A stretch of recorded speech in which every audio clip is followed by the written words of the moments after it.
Next is about Hooke's law that associates thermal stress with thermal strain.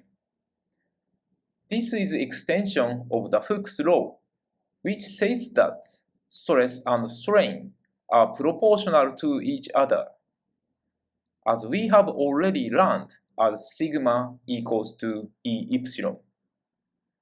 But when considering thermal strain, we should note that strain is produced without stress generation due to external loading, as in the previous examples. You may feel a bit strange about this point. However, as the temperature is raised, strain increases based on linear coefficients of thermal expansion. This is what strain is produced without stress generation due to external loading means.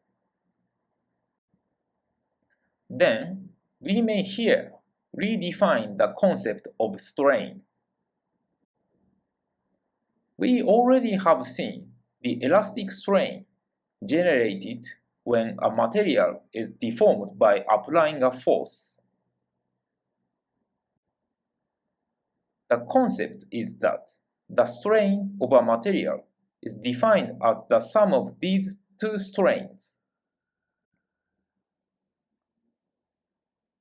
The elastic strain, which appears in this equation, follows Hooke's law. In fact, there are other strains that can be applied to materials. You may learn about these later as a topic in advanced part of solid mechanics. But at now, you may understand that the sum of the elastic strain generated by external loading and the thermal strain generated by a rise in temperature is total strain.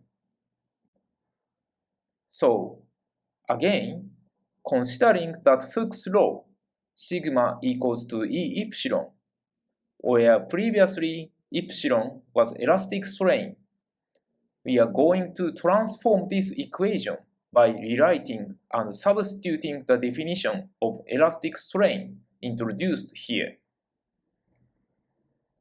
For some reason, this equation is not widely used in the field of material dynamics. It is not clear why, but someone in the field of material dynamics may have found it a little difficult to understand. However, you can solve problems systematically by using this equation, as shown in some of the problems introduced later. In the problem solving, the Hooke's law in